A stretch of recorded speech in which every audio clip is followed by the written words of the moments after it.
275 € le mégawattheure pendant 2 semaines. Mais Ce qui n'est jamais arrivé. Oui, parce que c'est très largement au-dessus des prix actuels. Et l'Espagne dit notamment que la Commission se paye la tête du monde. 340 voilà, cet été. 275 € pendant 2 semaines. Oui, mais c'est pour ça qu'on ne comprend pas. D'abord, le mécanisme est un peu compliqué. D'où est-ce qu'ils sortent ce prix? C'est vrai que ceux qui veulent que l'Europe nous aide à baisser le prix de l'électricité, c'est pas la bonne solution. Vous voyez, par exemple, je crois que c'est la Grèce qui dit mais fixons ce prix maximum à 120, 130 €. Oui.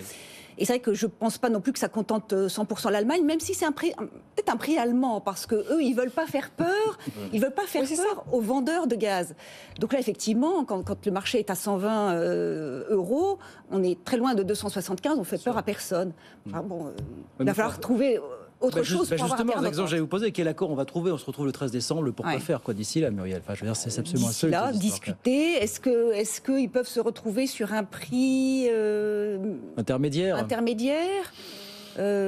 parce qu'en plus, il y a deux autres... très maladroit. Vous avez vu la réaction des Espagnols. Enfin, voilà, tout le monde dit que la Commission se paye la tête du monde. A violemment réagi. Et en plus, il y a 2 accords sur lesquels ils étaient parvenus, mais qui ne veulent pas signer tant qu'il n'y a pas d'accord sur ce prix plafond. C'est des achats communs de gaz, qui était peut-être un autre moyen de faire baisser les prix, et puis d'accélérer sur les renouvelables. Donc là, on est un peu bloqué. Rendez-vous le 13 décembre. Franck Boisise, comment est-ce que vous regardez ça, vous, ce soir? Je me dis qu'effectivement, compte tenu de l'historique en matière énergétique de chacun des pays, un accord semble quand même assez difficile, pour ne pas dire à trouver. En revanche, si on se projette sur l'avenir, la notion d'achat groupé. Alors, le terme cartel peut être faire parfois un peu frémir parce que ce que proposait le nouveau président du autorités anticoncurrentielles, mais la notion d'achat groupé finalement qu'appliquent les entreprises dans la grande distribution ou ailleurs, ça semble être une stratégie qui peut être intéressante pour que chacun puisse se fournir au meilleur prix sans porter préjudice à sa propre économie, ce qu'on observe aujourd'hui. C'est-à-dire que finalement, on ne trouve pas d'accord parce que bon nombre de membres de l'UE n'y trouvent pas leur compte au bout de l'histoire. Oui. Emmanuel ? Disons qu'on est sur une double difficulté qui est, la difficulté du sujet, avec effectivement des problématiques d'inertie sur le long terme de tous les systèmes énergétiques. Encore une fois, c'est beaucoup plus compliqué de flexibiliser nos systèmes énergétiques que d'inventer des nouveaux outils. On disait tout à l'heure, quand il a fallu finalement trouver des nouveaux filets de protection après la crise financière de 2008, il y avait qu'à créer des nouvelles choses, donc c'était faisable. On l'a fait aussi pour les vaccins.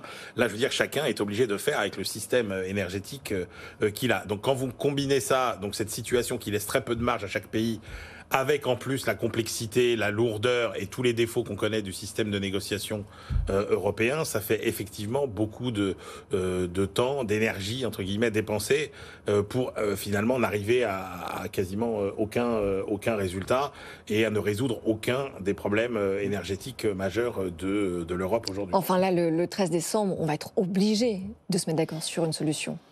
Ou pas. Ou on se donnera rendez-vous le 14 janvier. Enfin, c'est... la seule piste crédible, effectivement, c'est la piste monopsone, quoi. C'est-à-dire la piste, on se regroupe en tant qu'acheteur pour essayer d'aller acheter effectivement moins cher.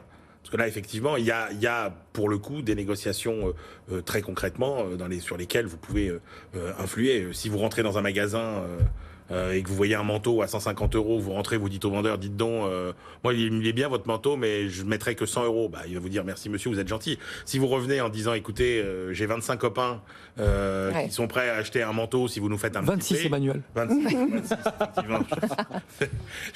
Ils eût été 27. J'ai 26 copains avec qui on est prêt à revenir vous acheter un manteau si vous nous faites une petite ristourne. Évidemment. Je pense que le vendeur, il va réfléchir. C'est une négociation.